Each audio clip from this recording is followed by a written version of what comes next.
mahal kong kapatiran. Patuloy na umahon kahit na ano pang hamon. Ang pagtulong sa aming kapwa ay aming pinanghawakan. Kahit saan lugar ka man mapuntahan, na kami na umalalay, kaya't huwag kang mangamba. Saludo at pasasalamat sa pataama, dahil sila ang dahilan kung bakit ngayon ay ibang pamalaki.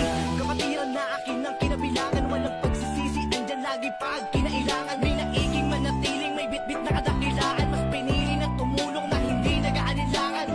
Tako gamapi ang mahal ko na kapatiran, at ako ay triskilin mula sa puso at isipan. Pagtagonan nga lang pag inaapi, sabay-sabay natin na isigaw kapatiran. Tako gamapi kami ang kapatiran, may paninindigan, kahit sa mumbang hindi mag-iiwan ng higit sa mga kapatiran.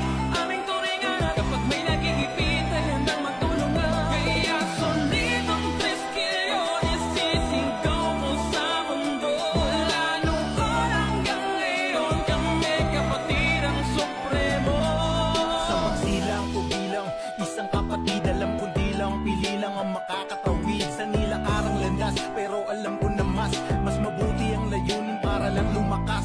Kapatiran restilyon ang humubog ng buo, saksi sa bawat layunin para lamang maitayo kung ano kami ngayon bilang magkakapatid. Subok kami ng panahon sa luto, tao gamapi. Pinagbuklog ng nag-iisang pangalan, laging daladalasan mandako ang malakaran. Dugo ay triskilyon, isang puso't karangalan. Taglay ang aral at gabay na dito ay natutunan. Naging tulay, nagtutong sa isa't isa, naging sandalan, kakampi, humakbang ng walang kaba.